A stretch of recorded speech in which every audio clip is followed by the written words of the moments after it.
Welcome to today's deep dive. I'm your host, and as always, I'm thrilled to jump into this with you. And I'm your resident expert, ready to untangle some serious historical mysteries today. We really are. So, you've asked us to dive into Clemence Arden's PhD thesis today, and looking at your notes, I know exactly why you sent this our way. You're fascinated by how cultural myths mutate over time. Oh, absolutely. It's one of the most fascinating things about history. Right, so close your eyes for a second.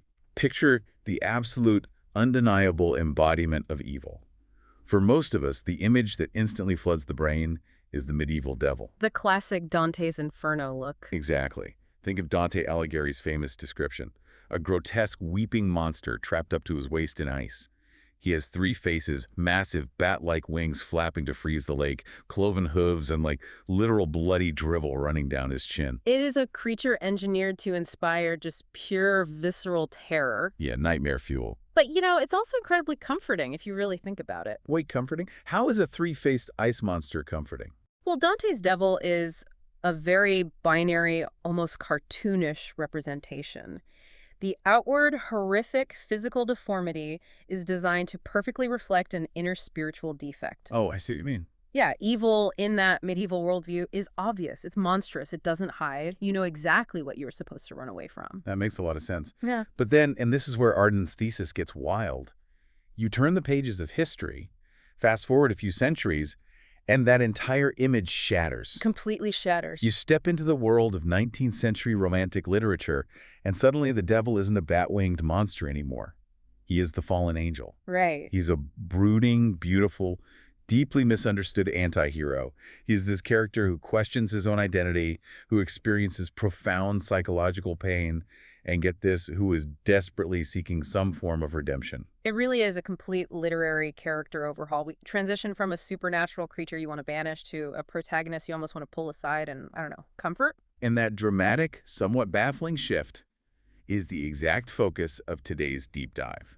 We are unpacking Arden's thesis, which is titled The Myth of the Fallen Angel in English and French Romantic Poetry. It's such a great read. It really is.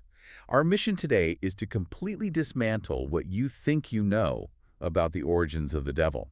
We're going to trace the biography of the fallen angel, and in doing so, prove that he isn't actually a strictly biblical figure. No, not at all. He is, in reality, a literary patchwork. A patchwork? Yeah, the character we recognize today was meticulously stitched together over centuries by translation errors, lost apocryphal texts, and the highly rebellious imaginations of a few visionary poets. So if you've ever felt overwhelmed by conflicting information online today, just wait until you see how history's most famous villain was quite literally pieced together by a series of linguistic accidents. Linguistic accidents that changed the world, honestly. Seriously. So to really understand this romantic antihero, we have to start at the very beginning and figure out where his name came from. Right, the name Lucifer. Exactly. Because if you open up the canonical Bible looking for the grand origin story of Lucifer, you are going to find a surprisingly empty record. Let's unpack this. Let's do it. In the Old Testament, specifically in the book of Isaiah, chapter 14, there is a mention of Lucifer. But reading closely, it's not describing some cosmic rebellion in heaven. It reads more like a political diss track. That is the perfect way to describe it. A political diss track. Right. Yeah, because the text in Isaiah is a highly specific political taunt aimed directly at a human Babylonian king. A human king. Not an angel. Exactly. This king was arrogant, attempting to metaphorically raise his throne above the stars of God. And the Babylonians were famous for their astrology and star worship, so the prophet Isaiah uses their own cosmic language against them. No, that's clever. Very clever. He's essentially saying, look how far you've fallen. Okay, so by the 3rd century, early Christians have this text. But how do we get from the human Babylonian king to a supernatural demon? Well, it's like looking at a linguistic fossil record. Each culture that translated the text buried the original meaning under a layer of their own mythology. Oh, wow. Yeah, so in the original Hebrew text, the phrase used to mock this king is Hello ben Yor. Okay, and what does that mean?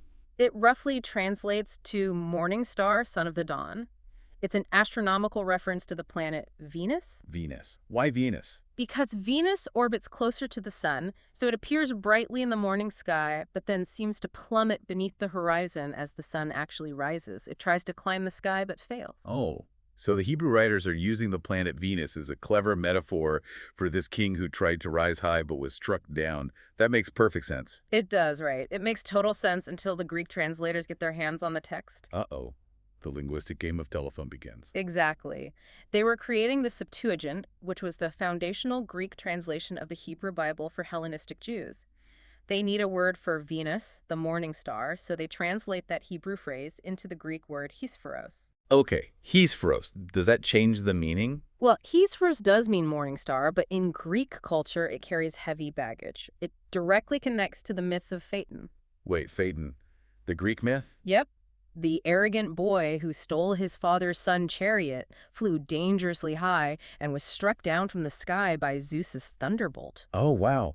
So the Greek translators subtly injected their own pagan falling from the sky mythology into the Jewish text just by picking that specific word. Exactly. The metaphor is starting to literally take shape. But we still aren't at the name Lucifer. No, that happens later, in the late 4th century with the Vulgate. That's the Latin translation, right? Right. St. Jerome was translating the Bible into Latin, which was the common language of the Roman Empire at the time. He looked at that Greek word Hespheros and translated it literally into Latin as Lucifer. Lucifer. There it is. But here's the catch. He translated it with a lowercase l. It's a lowercase l. Yeah, because in Latin, Lucifer is simply a noun. It means light bringer. It wasn't a proper name at all. It just meant the morning star. Which brings us to the English translators, specifically the ones putting together the King James Bible in 1611. Right. They look at that Latin noun, and they make a massive, reality-altering choice. They capitalize the L. They turned a common noun into a proper name. Which is wild when you think about it. It is. But why? Why did a team of elite scholars look at a poetic metaphor for a human king and decide to capitalize one letter, accidentally birthing the most infamous character in Western religion? Well, they didn't just capitalize it by accident. We have to look at the cultural context of 1611. Okay, what was going on there? By the time the King James Bible was being translated, the folklore of Lucifer as a fallen angel was already widely accepted in European pop culture. Wait, really? Pop culture dictated the translation. Absolutely. You had centuries of medieval mystery plays and peasant folklore that already featured a demon named Lucifer. The translators basically allowed their contemporary cultural bias to override a literal translation. That's just wild. They retrofitted the biblical text to match the pop culture of their day. It's like a historic typo becoming canon. Exactly like that. But wait, if the name Lucifer was just a mistranslated metaphor driven by 17th century pop culture, where did the actual narrative of angelic beings falling from the sky come from? That's the big question. Because the idea of a war in heaven is everywhere in our culture, but you're telling me it's not in the Old Testament. What's fascinating here is that the Old Testament lacks a cohesive fallen angel myth. Really? None at all. There are vague, scattered references to sons of God, but no definitive narrative of a heavenly rebellion. To find the source code for that story, we have to look outside the canonical Bible entirely. Okay, where are we looking? We have to look at an apocryphal text, basically a book banned from the official Bible called the Book of Enoch. Ah, the Book of Enoch. The story of this text surviving is like an adventure novel in itself. Oh, totally. It was completely scrubbed from official church records and lost to Europe for centuries. It wasn't until 1773 that a Scottish explorer named James Bruce, who was trekking through Africa searching for the source of the Nile, stumbled upon an Ethiopic translation of the text and brought it back to Europe. And the narrative inside the Book of Enoch completely upends the traditional Lucifer story we just talked about. No, so... Well, in its first section, known as the Book of the Watchers, we meet a group of angels assigned to look after humanity. But these angels don't fall because they launch a proud, cosmic rebellion to overthrow God. No. No, they fall for a much more human reason.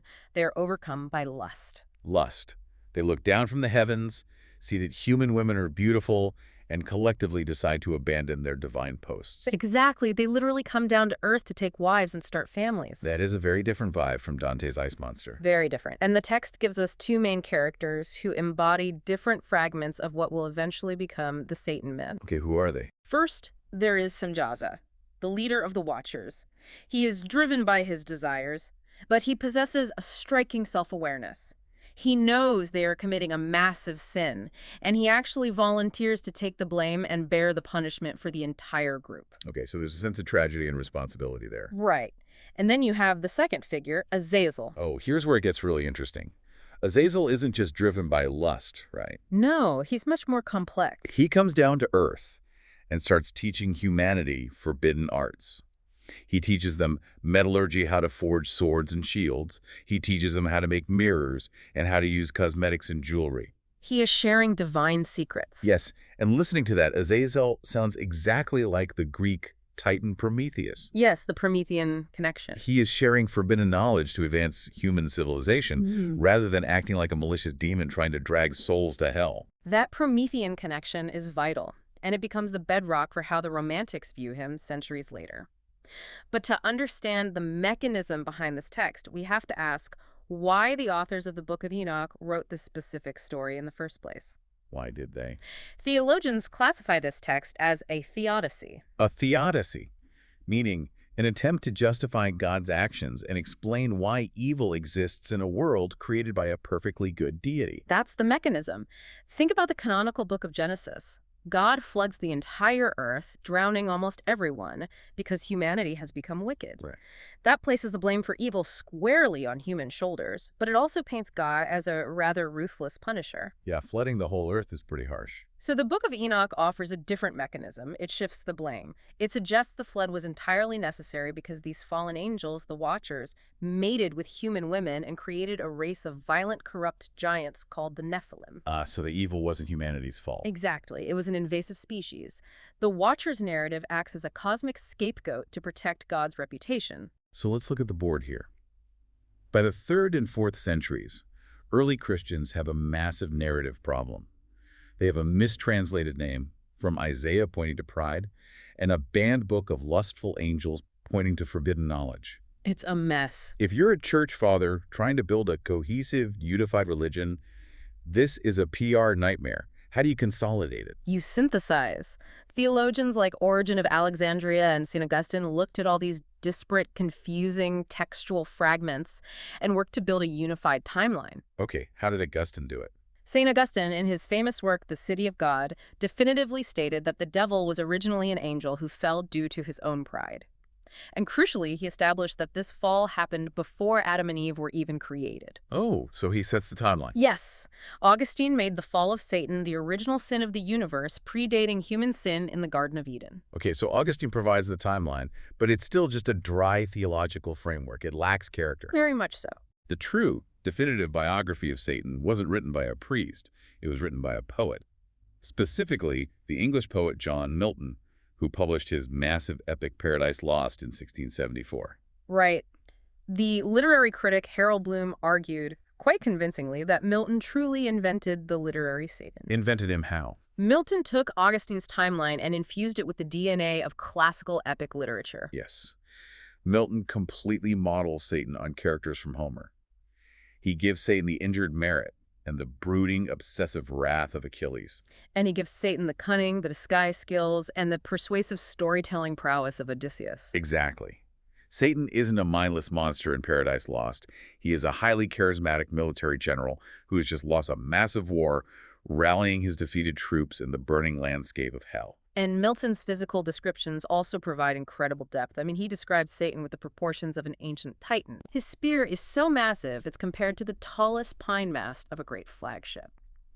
And his shield, Milton writes that Satan's massive shield hangs on his shoulders like the moon, specifically as viewed through the optic glass of the Tuscan artist Galileo. Okay, hold on. I'm stuck on the Galileo part. Yeah. Milton is writing an epic poem about ancient biblical events at the dawn of time. Why is he dropping a shout-out to a 17th century Italian astronomer looking at the moon? That feels completely anachronistic. It's highly anachronistic, but it's a brilliant psychological metaphor. How so? During the Renaissance, celestial bodies, including the moon, were believed to be perfect, flawless, smooth spheres. But Galileo, using his newly invented telescope, shattered that illusion. Oh, because he saw the craters. Exactly. He discovered the moon had dark spots, jagged craters, and deep imperfections. So by comparing Satan's majestic shield to Galileo's moon, Milton is showing the reader that Satan's awe-inspiring exterior hides deep, metaphysical ruin. Yeah. Satan's playing a role for his troops. He is projecting absolute strength to lead them, but internally he is suffering from intense fragility, doubt, and irreversible damage. He's wearing a mask of strength to hide his trauma. That is so remarkably human. It really is. And that brings us to the ultimate transformation. Milton created this beautifully flawed character in the 17th century, but it was the 19th century romantics living through absolute societal upheaval who looked at Milton's Satan and basically said, he's just like me. Context is everything here. The Romantics are writing in the turbulent wake of the French Revolution and the Industrial Revolution. Right, big changes. Huge. The old, rigid systems of absolute monarchy and strict religious dogma were being violently torn down. They were replaced with secular questioning and an intense focus on individual liberty. So in this chaotic environment, the figure of the devil transformed again. Exactly. He became a sympathetic symbol of rebellion against ultimate tyranny. And the English poet and artist William Blake made it his personal mission to champion this idea. Blake made the incredibly bold claim that John Milton was actually of the devil's party without knowing it. Yes. Blake firmly believed that Milton's best, most passionate writing in Paradise Lost was poured into Satan, while his descriptions of God felt, well, rigid and bureaucratic. Bureaucratic God, I love that. Blake's interpretation was radical, but you see exactly how radical he was in his visual art. Oh, but the drawings. In the 1820s, Blake created a series of drawings to illustrate the newly rediscovered Book of Enoch. And the way he draws these falling angels is startling. He completely strips away their angelic wings. I was looking at those drawings. The angels are depicted as highly muscular, profoundly human figures, and they are incredibly sexualized. They look absolutely nothing like traditional heavenly cherubs. Not at all. But how does drawing them without wings actually change the psychology of the myth? Think about it. When you take away the wings, you strip away the divine excuse. They don't look like cosmic monsters. They look like us. Blake is visually emphasizing the phrase, sons of God, forcing the viewer to realize that the evil happening in these images isn't supernatural, it's entirely human. That's profound. And furthermore, if these beings are the literal sons of the Creator rather than distinct alien creatures, then the Creator is directly responsible for their inherent flaws. Oh, he's shifting the blame back. Exactly. Blake uses the visual language of Enoch to question the benevolence of God. In his broader mythology, God is often depicted as a Eurozenic figure. Wait, Eurozenic, for those who haven't fallen down the rabbit hole of William Blake's very obscure personal mythology, what does that mean? Oh, apologies. It's a great term once you know it. Lay it on us. In Blake's self-invented mythology, Urizen is a godlike figure who represents cold, oppressive reason, strict law, and limitation. He's an architect with a compass, measuring and restricting the universe, devoid of passion or creativity.